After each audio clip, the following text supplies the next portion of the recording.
excited to welcome Tammy Middleton, who writes under the name T.M. Smith, to the podcast. Thanks for being here, Tammy. Thanks for having me. So you're getting ready to release a new book in the Alcock series, and Will and I are thrilled that you're here as part of your blog tour. That's exciting. Mm-hmm. So the new book's called How to Deal, and it's the third book in the Alcock series. Tell us about the new book and the series overall to get our listeners familiar. Well, the series is it's set within the world of online gay porn, so that's kind of a given with the name Alcock. The third book, How to Deal, is actually John and Corey's book, and they're characters that have been running through the other books.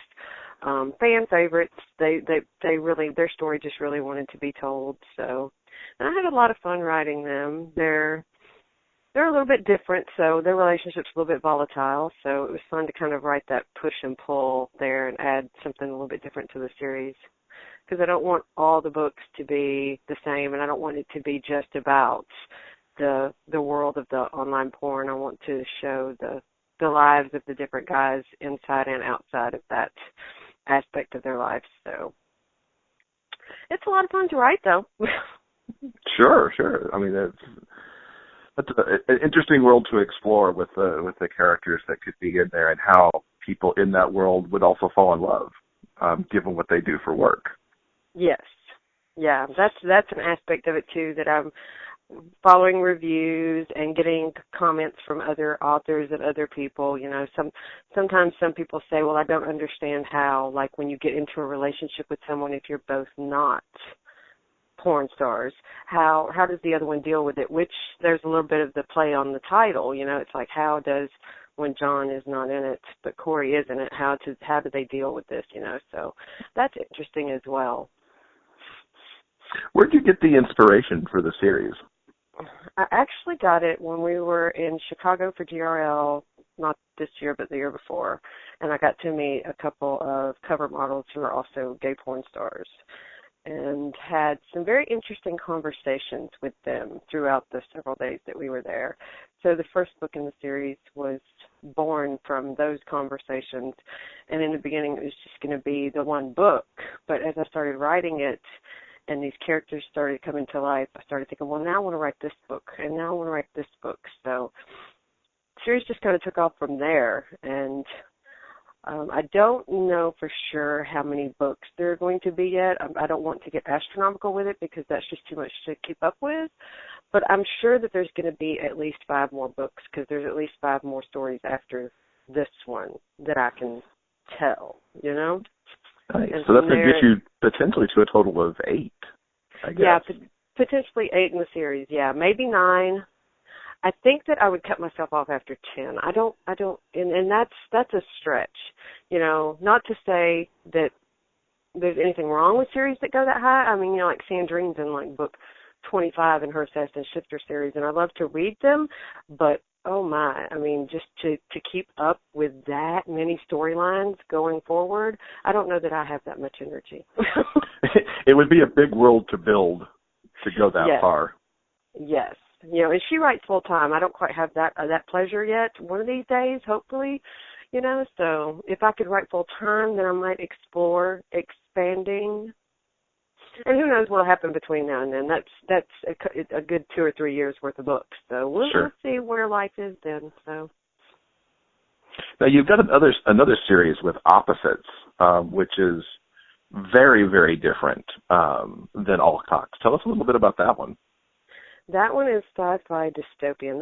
That's my baby. That was my first series, and it's actually going through edits right now because I was a little bit brazen with that series whenever I first started writing.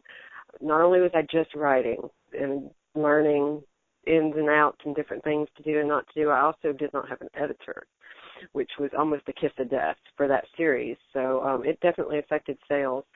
But there is a nice little core base of fans, and I'm still getting emails here and there asking if I'm going to continue that series, and I am. Just right now I'm having it cleaned up, but that one's sort of post-apocalyptic dystopian.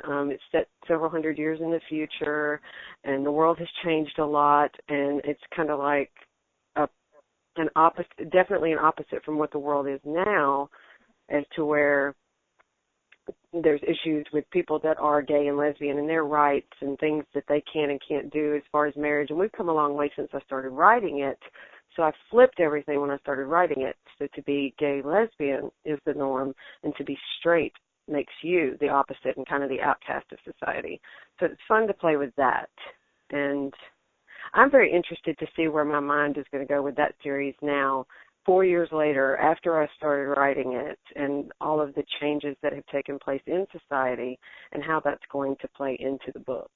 So I don't even know myself for sure where that's going yet. I know there's still a couple of books left to write in that series, and I'm definitely going to write them. But I'll be interested to see where I take that one. So that's always part of the fun when you're not quite sure and then you get it figured out. Yeah, I mean, I know where I want it to go, but we'll just see where it goes. Because when you start writing, characters start talking and things. So, but it's definitely it's going to end a lot different than it started, just because things have changed a lot. But then I'm still want to stay true to how I started writing it. So, but yeah, I'm fixing to start working on the third book in that series to release sometime early next year, and then re-release the books that are being cleaned. The first two books that are being cleaned up and edited right now. Let's talk a little bit more about 2016. So you've mentioned doing an opposite, and there's probably an all-cock story in there too. What's the rest of the year looking like for you? I would like to have 5 books in each series written by the end of the year. So that might be delusions of grandeur, but we'll see. I have several signings and cons already lined up throughout the year next year, because it's always fun to get out there and meet readers and interact with people that like your books. And I might even get more story ideas. That's where I came up with the Allcocks idea, was at the first con I went to, which was GRL last year. Mm-hmm.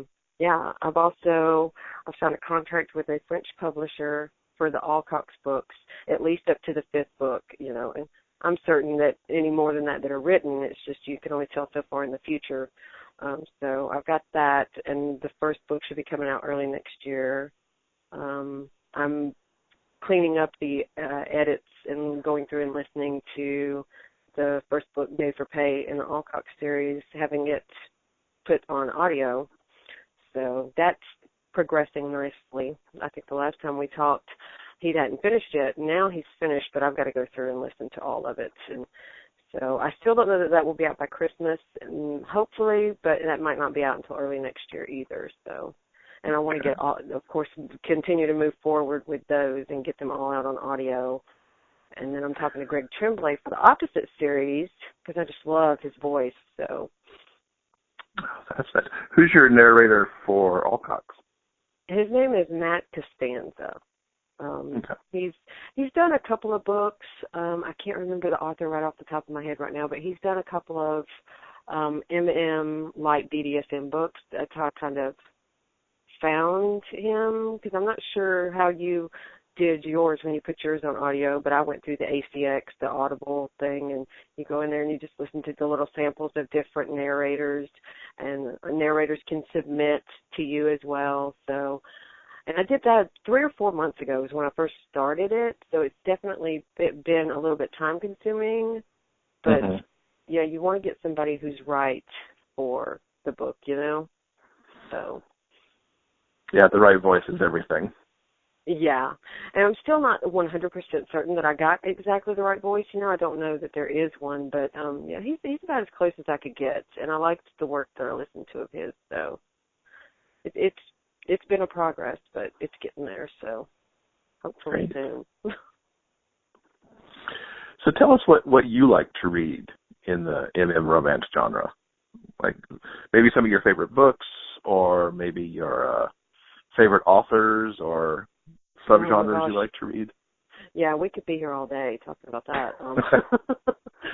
I think dystopian would probably be one of my favorites. I love when you can take the apocalyptic settings and kind of turn them around, or do the different things that can be done with those. So not just in but across the board, just about anything like Game of Thrones and the Hunger Games and the Divergent stories,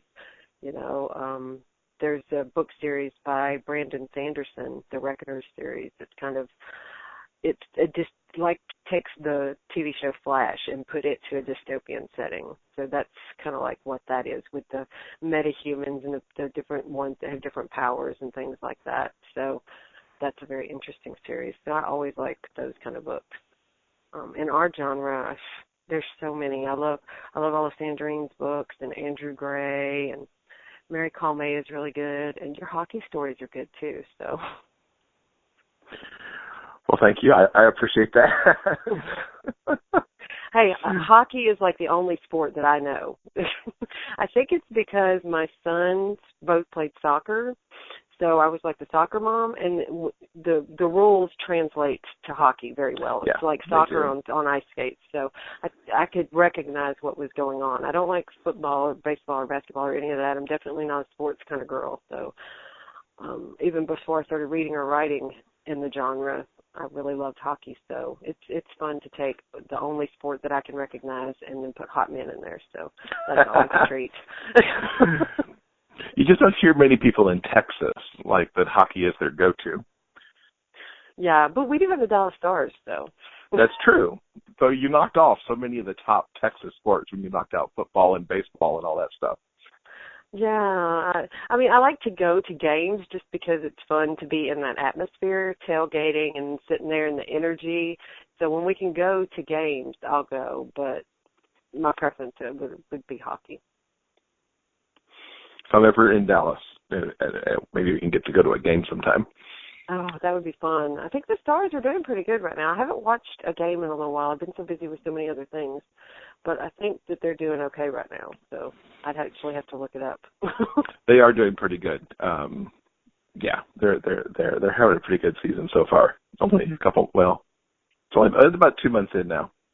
So the last couple of years hasn't been good. I think that we just players coming and going, and they just had to maybe get a good base team in there and get everybody gelled in together. So hopefully they've got that now. Yeah, I think it might have happened finally. So that would be good. Tell everybody something that they may not know about you right off the bat. I can't even think of anything right off the bat. I'm very boring. Well, a lot of people don't know that the job that I have, my day job, I'm a pharmacy technician, so I always tell people that I get to play with drugs all day, and that's fun to watch the look on their face when I say that. So. Well, see, that one line right there, that sounds like a story somewhere waiting to happen. Yeah. I get to play with drugs all day. Not necessarily take them or something, but I play with them. Yes, just play with them. So what's something you'd like to write that you haven't yet? I want to write an anthology. I had one set up this past year, but some family issues got in the way, so I had to back out of it. So I would definitely like to get into one of those again. Just the opportunity to work with different authors and have an editor going over everything and maybe helping me improve in some places that I might be lacking. I think it would also open up my fan base, because you've got 6 different authors, so you've got these 6 different fan bases, and then when you do an anthology, they're all introduced to everyone, so you could definitely bring on some new readers and some new fans, so that would be fun. And then my best friend is he's one of my muses. I use him a lot to help me with situations and scenarios in books, and we've just been sitting around talking because he's over here for the week for Thanksgiving, and I've kind of got this story idea in my head where it's a threesome with 3 angels, and kind of a take on maybe the reason why Lucifer fell was not because of what we believe, but maybe it was because there was like a love triangle and it was a broken heart thing. So kind of playing with that scenario a little bit. He swears if I write it, I'm going to hell, but I'm intrigued, So we were really into that TV show. It just got canceled, though. Very upsetting. Dominion. It was on Sci-Fi, I think, and it was kind of based off of that movie Legion. and that's a different take on the angels altogether. So all of that floating around in my head, plus story ideas, and then writing books. So my head is just working nonstop on trying to twist an idea around that a little bit. And it's not anything I've ever read, so that would be fun to play with. I might try to play with that sometime next year and see where I get with it. Okay, I'm intrigued. Yeah, it would be interesting because a lot of people would be offended right off the bat just because of what it was about. Yeah. So it would be a challenge to stay in the parameters of how far could I push it without pushing too many people away, So I'm definitely going to play with it, so we'll just see where it goes. Great. So before we wrap up, I wanted to let people know that you've got a giveaway that's running for as part of the How to Deal blog tour. We'll have the Rafflecopter information and entry stuff on the page for episode 8 on BigGayFictionPodcast.com. Tell everybody what the winner's going to get. It's a nice giveaway. I've got a $10 gift card that can for anybody to enter, so that international fans get to participate as well. I've expanded it a little bit. Initially, I was just going to do a few things, but I've got some fun stuff here now. So I'm going to do, I think I'm going to do a signed set of the books. So like a grand prize, one winner will get, but it's U.S. only. So all 3 books in the series, signed paperback copies.